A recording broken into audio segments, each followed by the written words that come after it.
You're standing in Claritas, the first city on Mars, wondering how anything here actually works. Today, the Intelligence Consortium, the skeleton under every organization's skin, and the 6 types of people who make it breathe. Bun asks the obvious questions, Jor supplies the thorough answers, and I keep them both on schedule. Let's begin.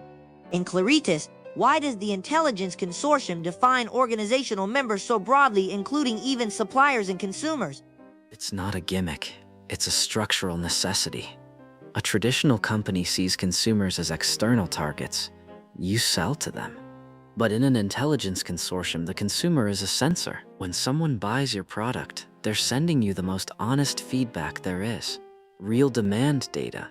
If you exclude them from the organizational network, you're cutting off your own nervous system.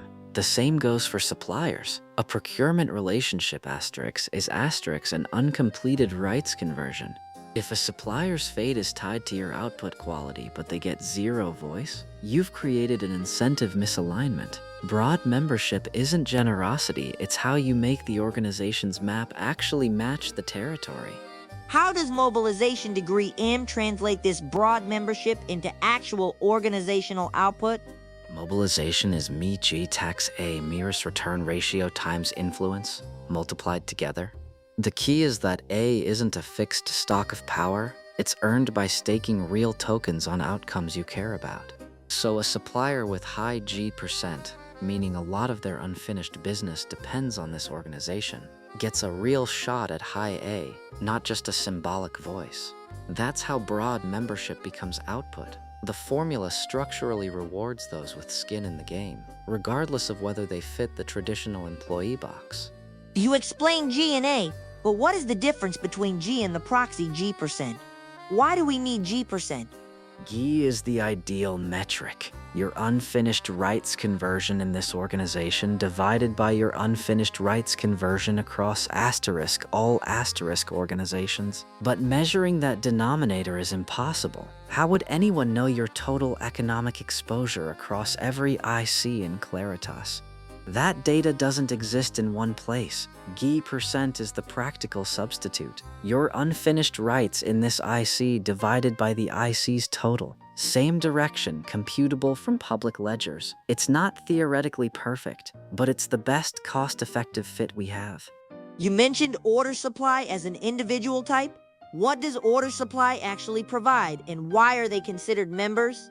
Order supply provides the skeleton, the network structure design, the foundational institutional framework, the drive information platform, and the penalty mechanisms. Without it, you don't have an organization, you have a crowd. They're members because designing the rules of the game is itself an uncompleted rights conversion. Their output, the institutional template, determines how everyone else's A gets calculated and how consensus protocols run. If the order supplier had 0 stake and 0 voice, you'd have a classic principal-agent problem. The architect who designs the incentive system would face none of its consequences.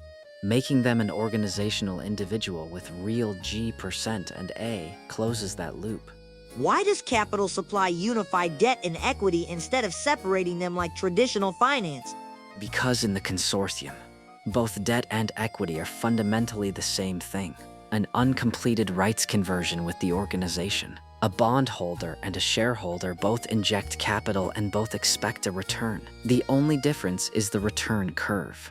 By unifying them, we eliminate the perverse incentive where debt holders push for short-term stability while equity holders gamble for upside. One unified capital supply type means one unified incentive. Make the IC earn external value, or everyone sinks together.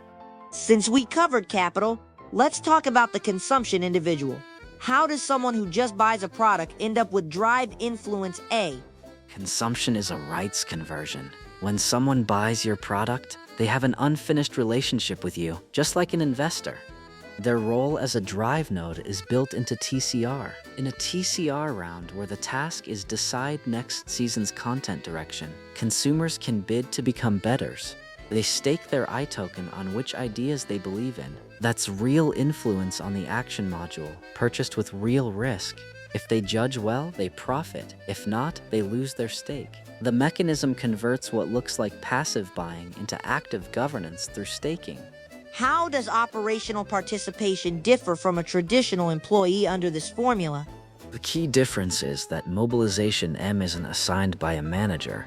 It's self-determined through G% multiplied by A earned through staking. A traditional employee's influence is capped by their org chart position. An operational participant in the consortium can increase their G% by deepening their rights conversion, taking on more unfinished business, and then convert that into real A by staking in TCR rounds. Their career trajectory is literally a function of ME's G ties A, not a promotion ladder. How does a material supply individual fit into this model, and why does procurement create a membership stake? Let me ask you something. When your screen breaks, who really pays for a bad part? The consumer who returns it, or the supplier who built their whole business on your trust? In the consortium, the supplier is an organizational person because their rights conversion, their raw goods, is a stake. If your product fails, so do they. So in a TCR deciding materials, they bid to bet. That's A, real voice, real risk, just like capital, just like labor. The formula MXEH-A doesn't care about titles. It only cares, does your own survival tie to this decision? If yes, you belong in the room. Thank you, Jor. We've thoroughly covered the 6 types of organizational individuals and how the mobilization formula structurally aligns everyone's stakes and influence. This wraps up our interview for Section 2.3. So the Intelligence Consortium treats a material supplier the same way it treats an investor, because when your survival depends on a decision, you belong in the room making it. That's the whole point.